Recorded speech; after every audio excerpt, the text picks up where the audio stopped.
Tonight, the high-stakes showdown here in Philadelphia between Vice President Kamala Harris and former President Donald Trump. Their first face-to-face meeting in this presidential election, their first face-to-face meeting ever. A historic race for president upended just weeks ago. President Biden withdrawing after his last debate.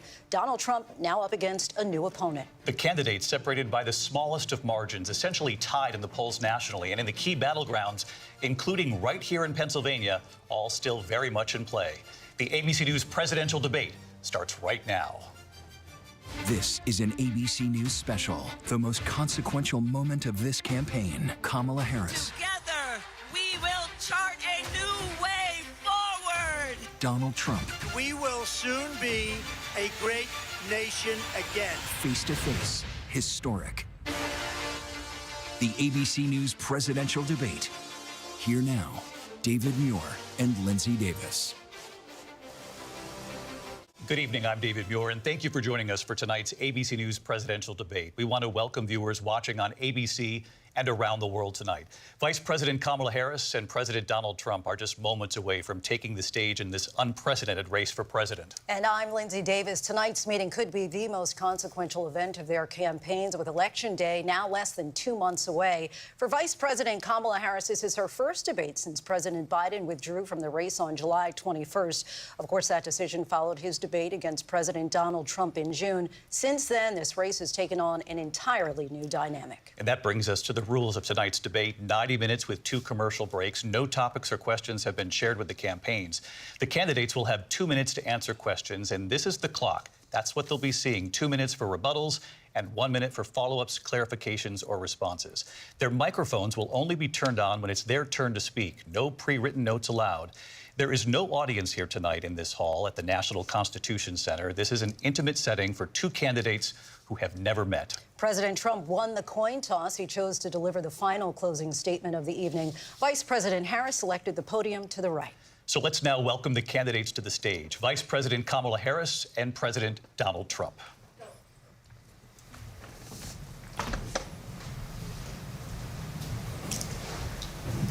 Kamala Harris. Let's have a good debate. Nice to see you. Have fun. Thank you.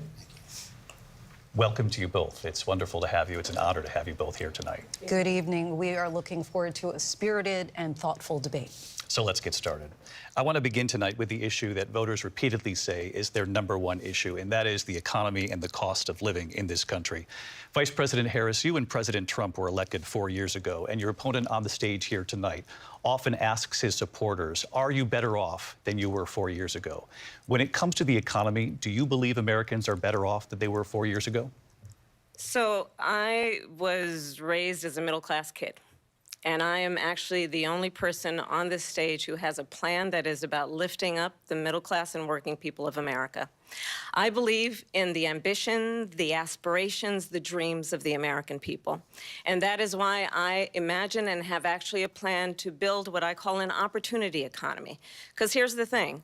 We know that we have a shortage of homes and housing, and the cost of housing is too expensive for far too many people. We know that young families need support to raise their children, and I intend on extending a tax cut for those families of $6,000, which is the largest child tax credit that we have given in a long time, so that those young families can afford to buy a crib, buy a car seat, buy clothes for their children.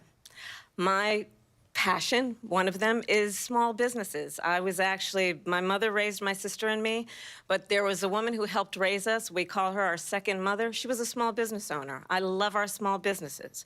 My plan is to give a $50,000 tax deduction to start up small businesses, knowing they are part of the backbone of America's economy. My opponent, on the other hand, his plan is to do what he has done before, which is to provide a tax cut for billionaires and big corporations, which will result in $5 trillion to America's deficit. My opponent has a plan that I call the Trump's sales tax, which would be a 20% tax on everyday goods that you rely on to get through the month. Economists have said that Trump sales tax would actually result for middle-class families in about $4,000 more a year because of his policies and his ideas about what should be the backs of middle-class people paying for tax cuts for billionaires. President Trump, I'll give you 2 minutes. First of all, I have no sales tax. That's an incorrect statement. She knows that. We're doing tariffs on other countries. Other countries are going to finally, after 75 years, pay us back for all that we've done for the world. And the tariff will be substantial in some cases. I took in billions and billions of dollars, as you know, from China. In fact, they never took the tariff off because it was so much money they can't. It would totally destroy everything that they've set out to do. They're taking in billions of dollars from China and other places. They've left the tariffs on. When I had it, I had tariffs, and yet I had no inflation. Look, we've had a terrible economy because inflation has, which is really known as a country buster. It breaks up countries. We have inflation like very few people have ever seen before, probably the worst in our nation's history. We were at 21%, but that's being generous because many things are 56 jobs that are occupied right now by African Americans and Hispanics, and also unions. Unions are going to be affected very soon. And you see what's happening. You see what's happening with towns throughout the United States. You look at Springfield, Ohio. You look at Aurora in Colorado. They are taking over the towns. They're taking over buildings. They're going in violently. These are the people that Xi and Biden led into our country, and they're destroying our country. They're dangerous. They're at the highest level of criminality, and we have to get them out. We have to get them out fast. I created one of the greatest economies in the history of our country. I'll do it again and even better. We are going to get to immigration and border security during this debate, but I would like to let Vice President Harris respond on the economy here. Well, I would love to. Let's talk about what Donald Trump left us. Donald Trump left us the worst unemployment since the Great Depression. Donald Trump left us the worst public health epidemic in a century. Donald Trump left us the worst attack on our democracy since the Civil War. And what we have done is clean up Donald Trump's mess. What we have done and what I intend to do is build on what we know are the aspirations and the hopes of the American people. But I'm going to tell you all in this debate tonight, you're going to hear from the same old tired playbook, a bunch of lies, grievances, and name-calling. What you're going to hear tonight is a detailed and dangerous plan called Project 2025 that the former president intends on implementing if he were elected again. I believe very strongly that the American people want a president who understands the importance of bringing us together, knowing we have so much more in common than what separates us. And I pledge to you to be a president for all Americans. President Trump will give you a minute here to respond. Number one, I have nothing to do, as you know, and as she knows better than anyone, I have nothing to do with Project 2025. That's out there. I haven't read it. I don't want to read it purposely. I'm not going to read it. This was a group of people that got together. They came up with some ideas, I guess some good, some bad, but it makes no difference. I have nothing to do. Everybody knows I'm an open book. Everybody knows what I'm going to do. Cut taxes very substantially and create a great economy like I did before. We had the greatest economy. We got hit with a pandemic. And the pandemic was not since 1917, where 100 million people died, has there been anything like it. We did a phenomenal job with the pandemic. We handed them over a country where the economy and where the stock market was higher than it was before the pandemic came in. Nobody's ever seen anything like it. We made ventilators for the entire world. We got gowns, we got masks, we did things that nobody thought possible. And people give me credit for rebuilding the military. They give me credit for a lot of things, but not enough credit for the great job we did with the pandemic. But the only jobs they got were bounce back jobs. These were jobs bounce back, and it bounced back and it went to their benefit. But I was the one that created them. They know it, and so does everybody else. Vice President Harris, I'll let you respond. So Donald Trump has no plan for you. And when you look at his economic plan, it's all about tax breaks for the richest people. I am offering what I describe as an opportunity economy, and the best economists in our country, if not the world, have reviewed our relative plans for the future of America. What Goldman Sachs has said is that Donald Trump's plan would make the economy worse, mine would strengthen the economy.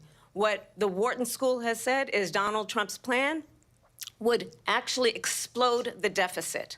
16 Nobel laureates have described his economic plan as something that would increase inflation and by the middle of next year would invite a recession. You just have to look at where we are and where we stand on the issues. And I'd invite you to know that Donald Trump actually has no plan for you because he is more interested in defending himself than he is in looking out for you. It's just a soundbite. They gave her that to say.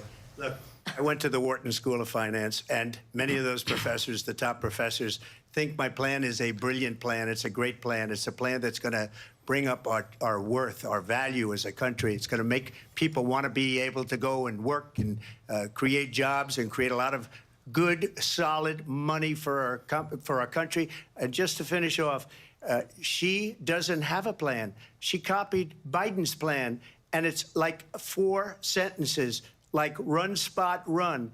4 sentences that are just, oh, we'll try and lower taxes. She doesn't have a plan. Take a look at her plan. She doesn't have a plan. Mr. President, I do want to drill down on something you both brought up. The Vice President brought up your tariffs. You responded, and let's drill down on this, because your plan is what she calls is essentially a national sales tax. Your proposal calls for tariffs, as you pointed out here, on foreign imports across the board. You recently said that you might double your plan, imposing tariffs up to 20% on goods coming into this country. As you know, many economists say that with tariffs at that level, costs are then passed on to the consumer. Vice President Harris has argued it'll mean higher prices on gas, food, clothing, medication, arguing it costs the typical family nearly $4,000 a year. Do you believe Americans can afford higher prices because of tariffs? They're not going to have higher prices. What's going to have, and who's going to have higher prices, is China and all of the countries that have been ripping us off for years. I was the only president ever. China was paying us hundreds of billions of dollars, and so were other countries. And, you know, if she doesn't like them, they should have gone out and they should have immediately cut the tariffs. But those tariffs are there 3.5 years now under their administration. We are going to take in billions of dollars, hundreds of billions of dollars. I had no inflation, virtually no inflation. They had the highest inflation perhaps in the history of our country, because I've never seen a worse period of time. People can't go out and buy cereal or bacon or eggs or anything else. The people of our country are absolutely dying with what they've done. They've destroyed the economy. And all you have to do is look at a poll. The polls say 80 and 85 and even 90% that the Trump economy was great, that their economy was terrible. Vice President Harris, I do want to ask for your response, and you heard what the president said there, because the Biden administration did keep a number of the Trump tariffs in place. So how do you respond? Well, let's be clear that the Trump administration resulted in a trade deficit, one of the highest we've ever seen in the history of America. He invited trade wars. You want to talk about his deal with China? What he ended up doing is, under Donald Trump's presidency, he ended up selling American chips to China to help them improve and modernize their military, basically sold us out, when a policy about China should be in making sure the United States of America wins the competition for the 21st century, which means focusing on the details of what that requires, focusing on relationships with our allies, focusing on investing in American-based technology so that we win the race on AI, on quantum computing, focusing on what we need to do to support America's workforce so that we don't end up having, on the short end of the stick, in terms of workers' rights. But what Donald Trump did, let's talk about this, with COVID, is he actually thanked President Xi for what he did during COVID. Look at his tweet. Thank you, President Xi, exclamation point, when we know that Xi was responsible for lacking and not giving us transparency about the origins of COVID. President Trump, I'll let you respond. First of all, they bought their chips from Taiwan. We hardly make chips anymore because of philosophies like they have and policies like they have. I don't say her because she has no policy. Everything that she believed 3 years ago and 4 years ago is out the window. She's going to my philosophy now. In fact, I was going to send her a MAGA hat. She's gone to my philosophy. But if she ever got elected, she'd change it. And it will be the end of our country. She's a Marxist. Everybody knows she's a Marxist. Her father's a Marxist professor in economics, and he taught her well. But when you look at what she's done to our country, and when you look at these millions and millions of people that are pouring into our country monthly, where it's, I believe, 21 million people, not the 15 that people say, and I think it's a lot higher than the 21, that's bigger than New York State pouring in. And just look at what they're doing to our country. They're criminals. Many of these people coming in are criminals. And that's bad for our economy, too. You know, you mentioned before, we'll talk about immigration later. Well, bad immigration is the worst thing that can happen to our economy. They have, and she has, destroyed our country with policy that's insane. Almost policy that you'd say they have to hate our country. President Trump, thank you. Lindsay? I want to turn to the issue of abortion. President Trump, you've often touted that you were able to kill Roe v. Wade. Last year, you said that you were proud to be the most pro-life president in American history. Then last month, you said that your administration would be great for women and their reproductive rights. In your home state of Florida, you surprised many with regard to your 6-week abortion ban because you initially had said that it was too short. And you said, quote, I'm going to be voting that we need more than 6 weeks. But then the very next day, you reversed course and said you would vote to support the 6-week ban. Vice President Harris says that women shouldn't trust you on the issue of abortion because you've changed your position so many times. Therefore, why should they trust you? Well, the reason I'm doing that vote is because the plan is, as you know, the vote is, they have abortion in the 9th month. They even have, and you can look at the governor of West Virginia, the previous governor of West Virginia, not the current governor, who's doing an excellent job, but the governor before, he said the baby will be born and we will decide what to do with the baby. In other words, we'll execute the baby. And that's why I did that, because that predominates, because they're radical. The Democrats are radical in that. And her vice presidential pick, which I think was a horrible pick, by the way, for our country, because he is really out of it. But her vice presidential pick says abortion in the 9th month is absolutely fine. He also says execution after birth. It's execution, no longer abortion, because the baby is born, is okay. And that's not okay with me, hence the vote.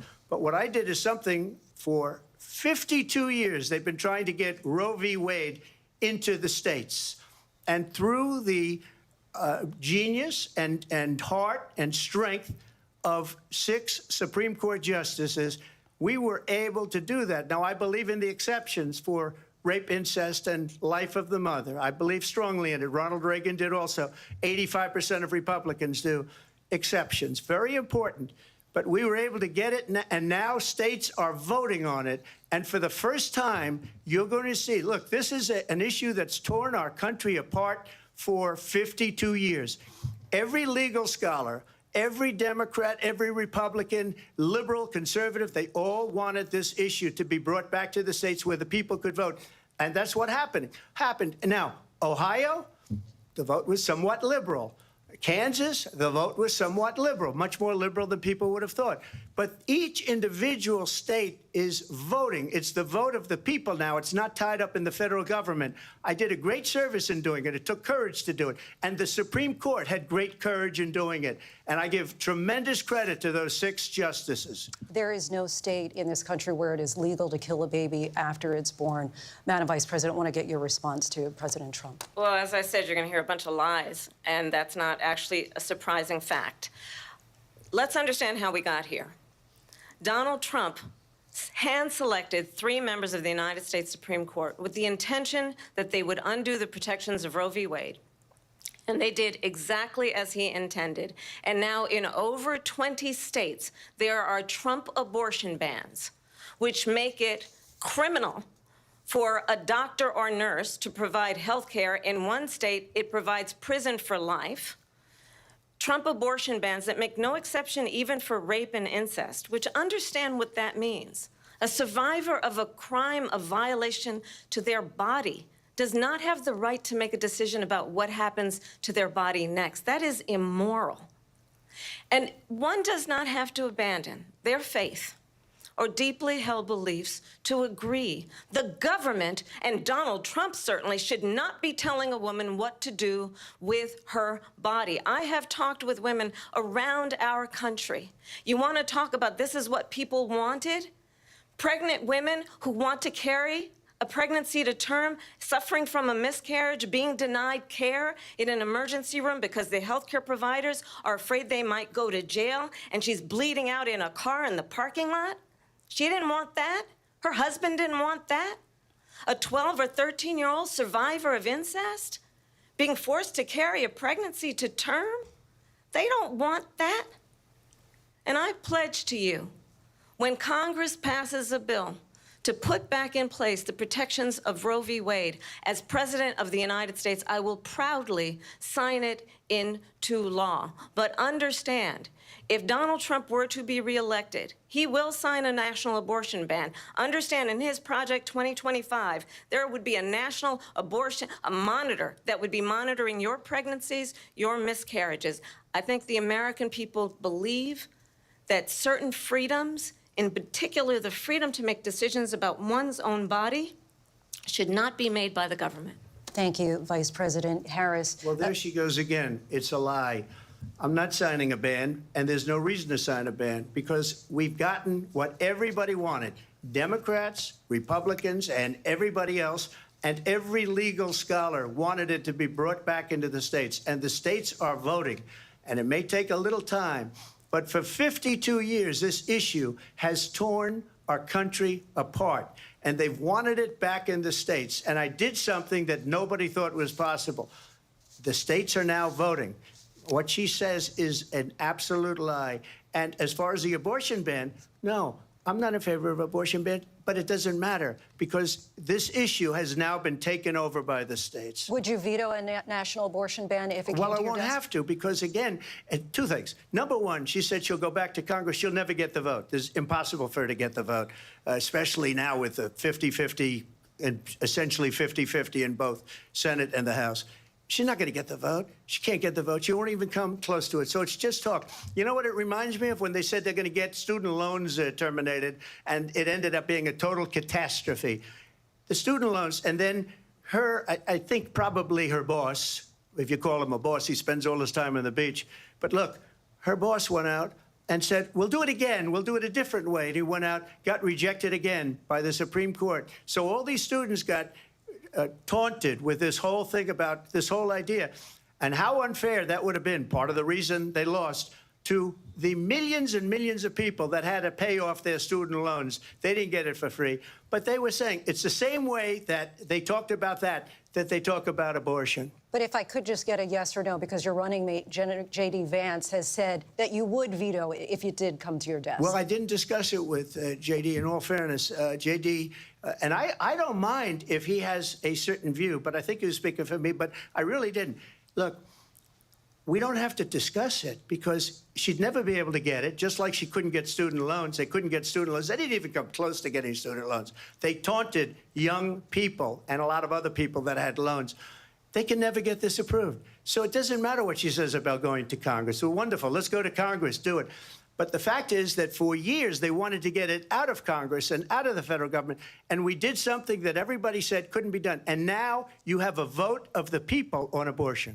Vice President Harris, I want to give you your time to respond. But I do want to ask, would you support any restrictions on a woman's right to an abortion? I absolutely support reinstating the protections of Roe v. Wade. And as you rightly mentioned, nowhere in America is a woman carrying a pregnancy to term and asking for an abortion. That is not happening. It's insulting to the women of America. And understand what has been happening under Donald Trump's abortion bans. Couples who pray and dream of having a family are being denied IVF treatments. What is happening in our country?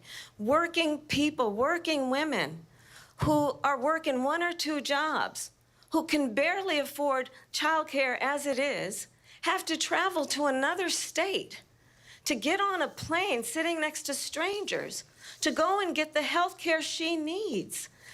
Barely can afford to do it, and what you are putting her through is unconscionable. And the people of America have not, the majority of Americans believe in a woman's right to make decisions about her own body, and that is why in every state where this issue has been on the ballot, in red and blue states both, the people of America have voted for freedom. Vice President Harris, Excuse me, I have to respond. Another lie. It's another lie. I have been a leader on IVF, which is fertilization. The IVF, I have been a leader.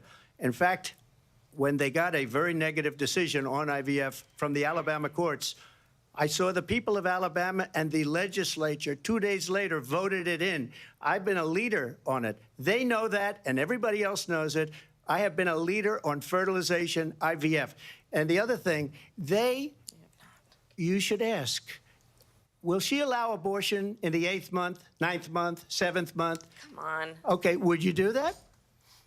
Why don't you ask her Why- that question? why don't you answer That's the problem. question, would you Because veto? under Roe v. Answer Wade, the question, you would you could, veto? you could do abortions in the 7th month, the 8th month, the 9th That's month, not true. and probably after birth. Just look at the governor, former governor of Virginia.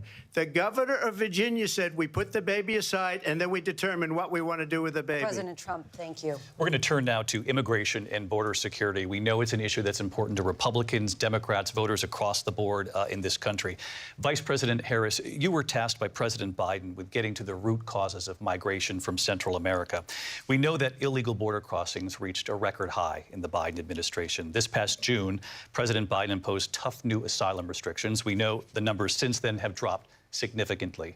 But my question to you tonight is, why did the administration wait until 6 months before the election to act? And would you have done anything differently from President Biden on this? So I'm the only person on this stage who has prosecuted transnational criminal organizations for the trafficking of guns, drugs, and human beings. And let me say that the United States Congress, including some of the most conservative members of the United States Senate, came up with a border security bill which I supported. And that bill would have put 1,500 more border agents on the border to help those folks who are working there right now overtime trying to do their job. It would have allowed us to stem the flow of fentanyl coming into the United States. I know there are so many families watching tonight who have been personally affected by the surge of fentanyl in our country. That bill would have put more resources to allow us to prosecute transnational criminal organizations for trafficking in guns, drugs, and human beings. But you know what happened to that bill? Donald Trump got on the phone, called up some folks in Congress, and said, kill the bill. And you know why? Because he'd prefer to run on a problem instead of fixing a problem. And understand, this comes at a time where the people of our country actually need a leader who engages in solutions, who actually addresses the problems at hand. But what we have in the former president is someone who would prefer to run on a problem instead of fixing a problem. And I'll tell you something, he's going to talk about immigration a lot tonight, even when it's not the subject that is being raised. And I'm going to actually do something really unusual, and I'm going to invite you to attend one of Donald Trump's rallies, because it's a really interesting thing to watch. You will see during the course of his rallies, he talks about fictional characters like Hannibal Lecter. He will talk about windmills cause cancer. And what you will also notice is that people start leaving his rallies early out of exhaustion and boredom. And I will tell you, the one thing you will not hear him talk about is you. You will not hear him talk about your needs, your dreams, and your desires. And I'll tell you, I believe you deserve a president who actually puts you first, and I pledge to you that I will. Vice President Harris, thank you. President Trump, on that point, I want to get your response. Well, I would like to respond. Let me just ask, though, why did you try to kill that bill, and successfully so, that would have put thousands of additional agents and officers on the border? First, let me respond as to the Please. rallies. She said people start leaving. People don't go to her rallies. There's no reason to go. And the people that do go, she's bussing them in and paying them to be there, and then showing them in a different light. So she can't talk about that. People don't leave my rallies. We have the biggest rallies, the most incredible rallies in the history of politics. That's because people want to take their country back. Our country is being lost. We're a failing nation. And it happened 3.5 years ago. And what's going on here, you're going to end up in World War III, just to go into another subject. What they have done to our country by allowing these millions and millions of people to come into our country, and look at what's happening to the towns all over the United States. And a lot of towns don't want to talk. It's not going to be Aurora or Springfield. A lot of towns don't want to talk about it because they're so embarrassed by it. In Springfield, they're eating the dogs, the people that came in. They're eating the cats. They're eating the pets of the people that live there. And this is what's happening in our country, and it's a shame. As far as rallies are concerned, as far as the reason they go is they like what I say. They want to bring our country back. They want to make America great again. It's a very simple phrase, make America great again. She's destroying this country, and if she becomes president, this country doesn't have a chance of success.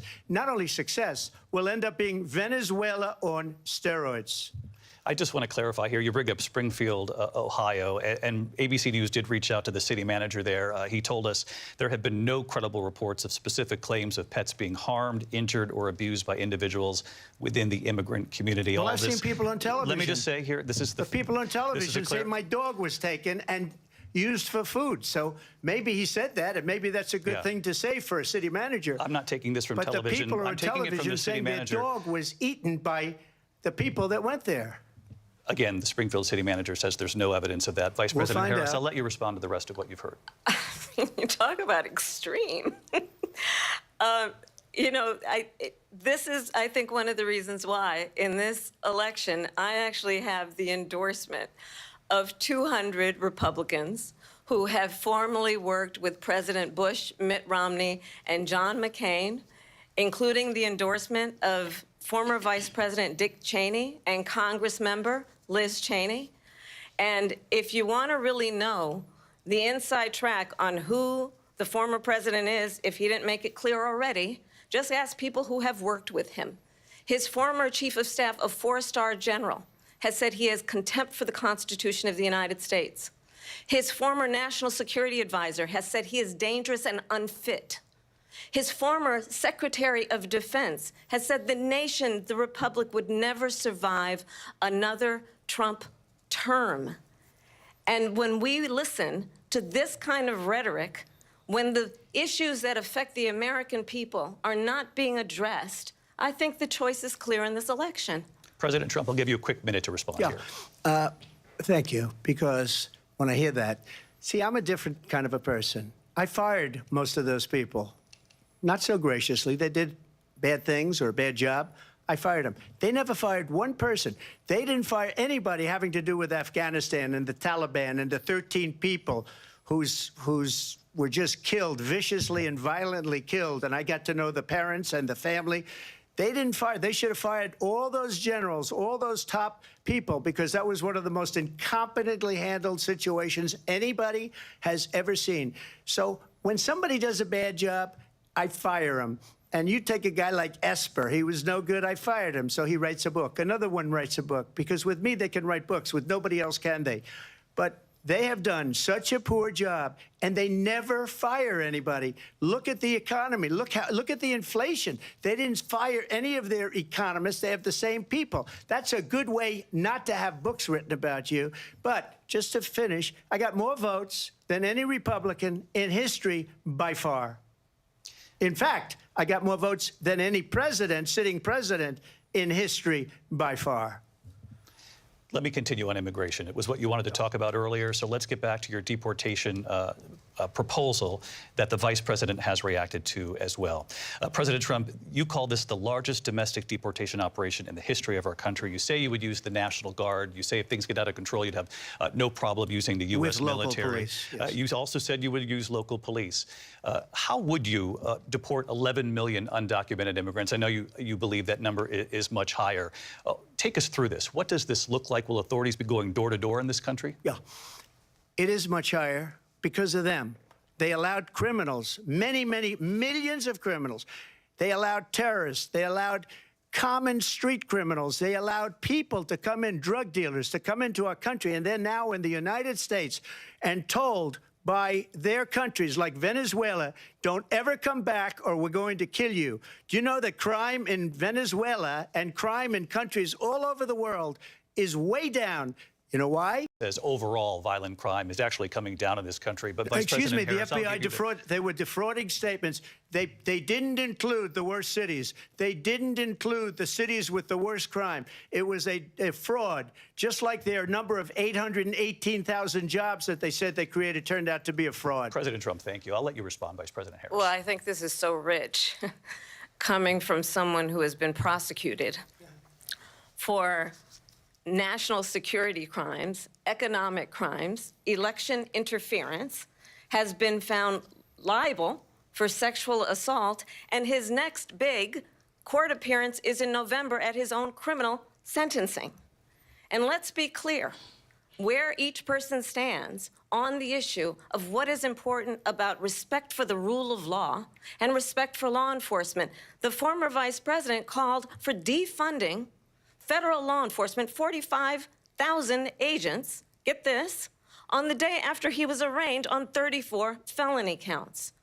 So let's talk about what is important in this race. It is important that we move forward, that we turn the page on this same old tired rhetoric and address the needs of the American people, address what we need to do about the housing shortage, which I have a plan for, address what we must do to support our small businesses, address bringing down the price of groceries. But frankly, the American people are exhausted with this same old tired playbook. Vice President Harris, thank you. Excuse me. Every one of those cases was started by them against their political opponent. And I'm winning most of them, and I will win the rest on appeal. And you saw that with the decision that came down just recently from the Supreme Court. I'm winning most of them. But those are cases, it's called weaponization. Never happened in this country. They weaponized the Justice Department. Every one of those cases was involved with the DOJ, from Atlanta and Fani Willis to the Attorney General of New York and the DA in New York. Every one of those cases. And then they say, oh, he's a criminal. They're the ones that made them go after me. By the way, Joe Biden was found essentially guilty on the documents case. And what happened in my documents case? They said, oh, that's the toughest of them all. A complete and total victory. 2 months ago, it was thrown out. It's weaponization, and they used it, and it's never happened in this country. They used it to try and win an election. They're fake cases. President Trump, thank you. A really quick response here, Vice President Harris, on this notion of weaponization of the Justice Department. Well, let's talk about extreme and understand the context in which this election in 2024 is taking place. The United States Supreme Court recently ruled that the former president would essentially be immune from any misconduct if he were to enter the White House again. Understand, this is someone who has openly said he would terminate, I'm quoting, terminate the Constitution of the United States, that he would weaponize the Department of Justice against his political enemies. Someone who has openly expressed disdain for members of our military. Understand what it would mean if Donald Trump were back in the White House with no guardrails, because certainly we know now the court won't stop him. We know J.D. Vance is not going to stop him. It's up to the American people Vice President stop Harris, him. Thank you. Lindsay? Vice President Harris, in your last run for president. This is the one that weaponized, not me. She weaponized. I probably took a bullet to the head because of the things that they say about me. They talk about democracy. I'm a threat to democracy. They're the threat to democracy with a fake Russia investigation that went nowhere. We have a lot to get to. Lindsay? Vice President Harris, in your last run for president, you said you wanted to ban fracking. Now you don't. You wanted mandatory government buyback programs for assault weapons. Now your campaign says you don't. You supported decriminalizing border crossings. Now you're taking a harder line. I know you say that your values have not changed. So then why have so many of your policy positions changed? So my values have not changed, and I'm going to discuss every one of at least every point that you've made. But in particular, let's talk about fracking, because we're here in Pennsylvania. I made that very clear in 2020. I will not ban fracking. I have not banned fracking as Vice President of the United States. And in fact, I was the tie-breaking vote on the Inflation Reduction Act, which opened new leases for fracking. My position is that we have got to invest in diverse sources of energy so we reduce our reliance on foreign oil. We have had the largest increase in domestic oil production in history because of an approach that recognizes that we cannot over-rely on foreign oil. As it relates to my values, let me tell you, I grew up a middle-class kid raised by a hardworking mother who worked and saved and was able to buy our first home when I was a teenager. The values I bring to the importance of home ownership, knowing not everybody got handed $400 million on a silver platter and then filed bankruptcy 6 times, is a value that I bring to my work to say we are going to work with the private sector and home builders to increase 3 million homes, increase by 3 million homes by the end of my first term. My work that is related to having a friend when I was in high school who was sexually assaulted by her stepfather. And my focus then on protecting women and children from violent crime is based on a value that is deeply grounded in the importance of standing up for those who are most vulnerable. My work that is about protecting Social Security and Medicare is based on long-standing work that I have done, protecting seniors from scams. My values have not changed. And what is important is that there is a president who actually brings values and a perspective that is about lifting people up and not beating people down. And name-calling. The true measure of the leader is the leader who actually understands the strength is not in beating people down, it's in lifting people up. I intend to be that president. President Trump, your response? First of all, I wasn't given $400 million. I wish I was. My father was a Brooklyn builder, Brooklyn, Queens, and a great father, and I learned a lot from him. But I was given a fraction of that, a tiny fraction, and I built it into many, many billions of dollars, many, many billions. And when people see it, they are even surprised. So we don't have to talk about that. Fracking, she's been against it for 12 years. Defund the police, she's been against that forever. She gave all that stuff up very wrongly, very horribly, and everybody's laughing at it, okay? They're all laughing at it. She gave up at least 12 and probably 14 or 15 different policies. Like, she was big on defund the police. In Minnesota, she went out, wait a minute, I'm talking now, if you don't mind, please. Does that sound familiar? She went out in Minnesota and wanted to let criminals that killed people, that burned down Minneapolis, she went out and raised money to get them out of jail. She did things that nobody would ever think of. Now she wants to do transgender operations on illegal aliens that are in prison. This is a radical left liberal that would do this. She wants to confiscate your guns, and she will never allow fracking in Pennsylvania. If she won the election, fracking in Pennsylvania will end on day one. Just to finish one thing, so important in my opinion. So I got the oil business going like nobody has ever done before. When they took over, they got rid of it, started getting rid of it, and the prices were going up the roof. They immediately let these guys go to where they were.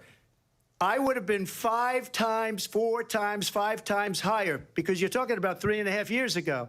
They got it up to where I was because they had no choice, because the prices of energy were quadrupling and doubling. You saw what happened to gasoline. So they said, let's go back to Trump. But if she won the election, the day after that election, they'll go back to destroying our country, and oil will be dead, fossil fuel will be dead, we'll go back to windmills, and we'll go back to solar, where they need a whole desert to get some energy to come out of it. You ever see a solar plant? By the way, I'm a big fan of solar, but they take 400, 500 acres of desert President soil. Trump, we have a These lot are of not good issues things that for we the have to get environment to. that We're she out of time. understands. Thank you. Lindsay, thank you. We have an election in just 56 days.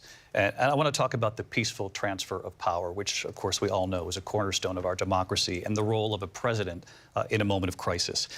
Mr. President, on January 6th, you told your supporters to march to the Capitol. You said you would be right there with them. The country and the world saw what played out at the Capitol that day, the officers coming under attack. Aides in the West Wing say you watched it unfold on television off the Oval Office. You did send out tweets, but it was more than 2 hours before you sent out that video message telling your supporters to go home. Is there anything you regret about what you did on that day? You just said a thing that isn't covered. Peacefully and patriotically, I said during my speech, not later on. Peacefully and patriotically. And nobody on the other side was killed. Ashley Babbitt was shot by an out-of-control police officer that should have never, ever shot her. It's a disgrace. But we didn't do this group of people that have been treated so badly. I ask, what about all the people that are pouring into our country and killing people that she allowed to pour in? She was the border czar, remember that. She was the border czar. She doesn't want to be called the border czar because she's embarrassed by the border. In fact, she said at the beginning, oh, I'm surprised you're not talking about the border yet. That's because she knows what a bad job they've done. What about those people? When are they going to be prosecuted? When are these people from countries all over the world, not just South America, they're coming in from all over the world, David, all over the world, and crime rates are down all over the world because of it. But let me just one ask of those, David, one of those people going to be prosecuted. One of the people that burned down Minneapolis going to be prosecuted. Or in Seattle, they went into Seattle, they took over a big percentage of the city of Seattle. When are those people going to be prosecuted? But let me just ask You might ask her that question. You were the president. You were watching it unfold on television. It's a very simple question as we move forward toward another election. Is there anything you regret about what you did on that day? Yes or no? I had nothing to do with that other than they asked me to make a speech. I showed up for a speech. I said, I think it's going to be big. I went to Nancy Pelosi and the mayor of Washington, D.C., and the mayor put it back in writing, as you know. I said, you know, this is going to be a very big rally or whatever you want to call it. And again, it wasn't done by me. It was done by others. I said, I'd like to give you 10,000 National Guard or soldiers. They rejected me. Nancy Pelosi rejected me. It was just 2 weeks ago. Her daughter has a tape of her saying she is fully responsible for what happened. They want to get rid of that tape. It would have never happened if Nancy Pelosi and the mayor of Washington did their jobs. I wasn't responsible for security. Nancy Pelosi was responsible. She didn't do her job. The question was about you as president, not about former Speaker Pelosi. But I do want Vice President Harris to respond here. I was at the Capitol on January 6th. I was the vice president-elect. I was also an acting senator. I was there. And on that day, the President of the United States incited a violent mob to attack our nation's capital, to desecrate our nation's capital. On that day, 140 law enforcement officers were injured, and some died. And understand, the former president has been indicted and impeached for exactly that reason. But this is not an isolated situation. Let's remember Charlottesville, where there was a mob of people carrying tiki torches, spewing anti-Semitic hate. And what did the president then at the time say? There were fine people on each side. Let's remember that when it came to the Proud Boys, a militia, the president said, the former president said, stand back and stand by. So for everyone watching who remembers what January 6th was, I say, we don't have to go back. Let's not go back. We're not going back. It's time to turn the page. And if that was a bridge too far for you, well, there is a place in our campaign for you to stand for country, to stand for our democracy, to stand for rule of law, and to end the chaos, and to end the approach that is about attacking the foundations of our democracy because you don't like the outcome. And be clear on that point. Donald Trump, the candidate, has said in this election there will be a bloodbath if this and the outcome of this election is not to his liking. Let's turn the page on this. Let's not go back. Let's chart a course for the future and not go backwards to Trump about this upcoming election just weeks away. He said, when I win, those people who cheated, and then he lists donors, voters, election officials, he says will be prosecuted to the fullest extent of the law, which will include long-term prison sentences. One of your campaign's top lawyers responded saying, we won't let Donald Trump intimidate us. We won't let him suppress the vote. Is that what you believe he's trying to do here? Donald Trump was fired by 81 million people. So let's be clear about that. And clearly he is having a very difficult time processing that. But we cannot afford to have a president of the United States who attempts, as he did in the past, to upend the will of the voters in a free and fair election. And I'm going to tell you that I have traveled the world as Vice President of the United States, and world leaders are laughing at Donald Trump. I have talked with military leaders, some of whom worked with you, and they say you're a disgrace. And when you then talk in this way in a presidential debate and deny what over and over again are court cases you have lost because you did, in fact, lose that election, it leads one to believe that perhaps we do not have in the candidate to my right the temperament or the ability to not be confused about fact That's deeply troubling, and the American people deserve better. I'll give you 1 minute to respond, Mr. President. Let me just tell you about world leaders. Viktor Orban, one of the most respected men, they call him a strong man. He's a tough person, smart. Prime Minister of Hungary. They said, why is the whole world blowing up? 3 years ago, it wasn't. Why is it blowing up? He said, because you need Trump back as president. They were afraid of him. China was afraid, and I don't like to use the word afraid, but I'm just quoting him. China was afraid of him. North Korea was afraid of him. Look at what's going on with North Korea, by the way. He said Russia was afraid of him. I ended the Nord Stream 2 pipeline, and Biden put it back on day one, but he ended the XL pipeline. The XL pipeline in our country, he ended that. But he let the Russians build a pipeline going all over Europe and heading into Germany, the biggest pipeline in the world. Look, Viktor Orban said it. He said the most respected, most feared person is Donald Trump. We had no problems when Trump was president, but when this weak, pathetic man that you saw at a debate just a few months ago, that if he weren't in that debate, he'd be running instead of her. She got no votes. He got 14 million votes. What you did, you talk about a threat to democracy. He got 14 million votes, and they threw him out of office. And you know what? I'll give you a little secret. He hates her. He can't stand her. But he got 14 million votes. They threw him out. She got 0 votes. And when she ran, she was the first one to leave because she failed. And now she's running. I don't understand it, but I'm okay with it because your time is I up. think we're going to do very well. We've got a lot more to get to. Turning now to the Israel-Hamas war and the hostages who are still being held, Americans among them. Vice President Harris, in December, you said, quote, Israel has a right to defend itself, but you added, quote, it matters how, saying international humanitarian law must be respected. Israel must do more to protect innocent civilians.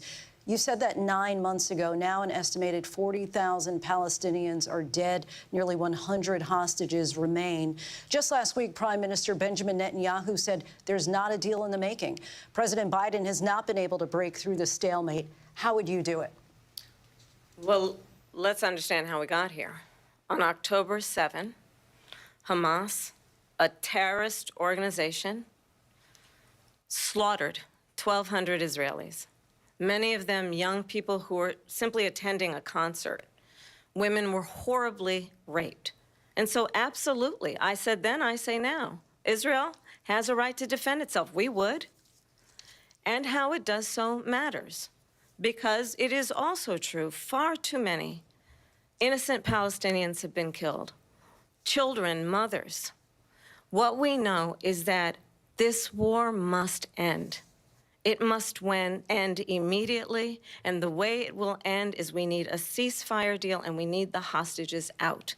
And so we will continue to work around the clock on that. Work around the clock, also understanding that we must chart a course for a two-state solution. And in that solution, there must be security for the Israeli people and Israel, and in equal measure for the Palestinians. But the one thing I will assure you always, I will always give Israel the ability to defend itself, in particular as it relates to Iran and any threat that Iran and its proxies pose to Israel. But we must have a two-state solution where we can rebuild Gaza, where the Palestinians have security, self-determination, and the dignity they so rightly deserve.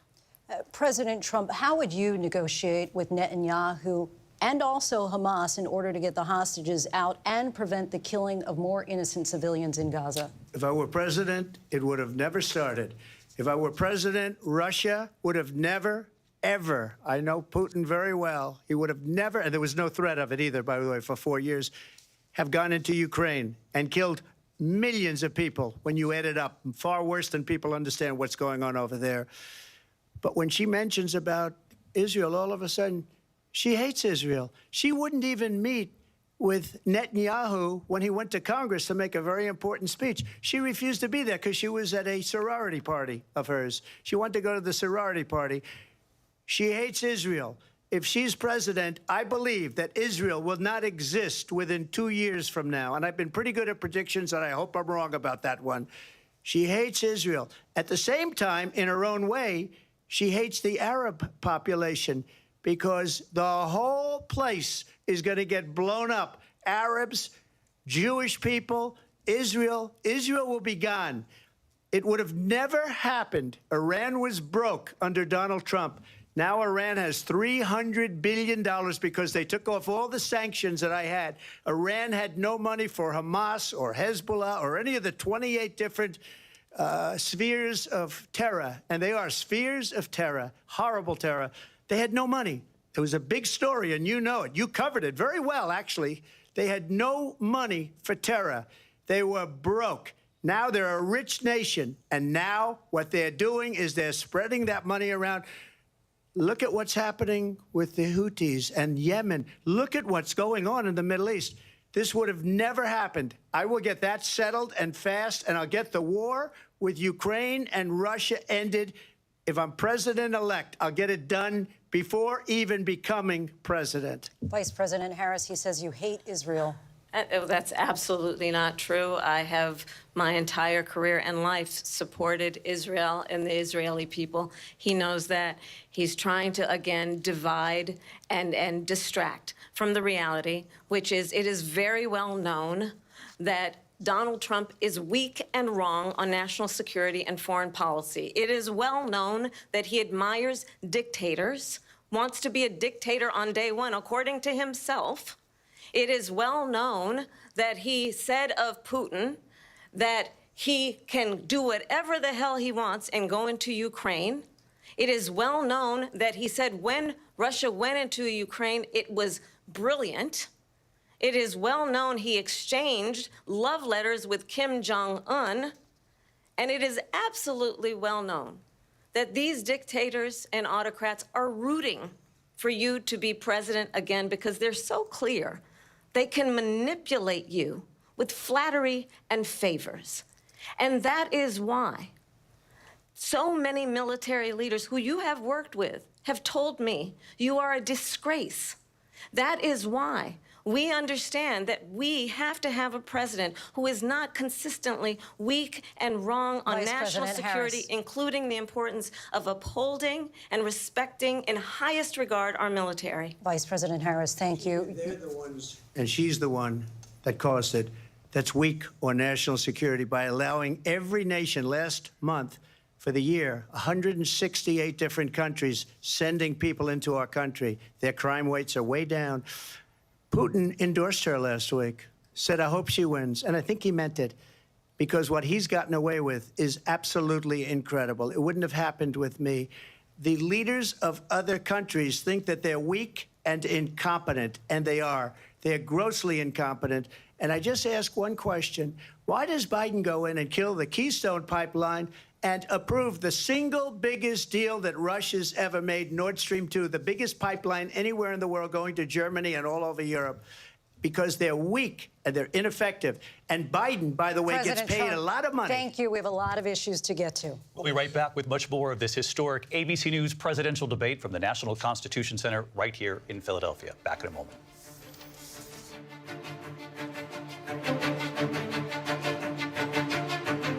The ABC News presidential debate will continue.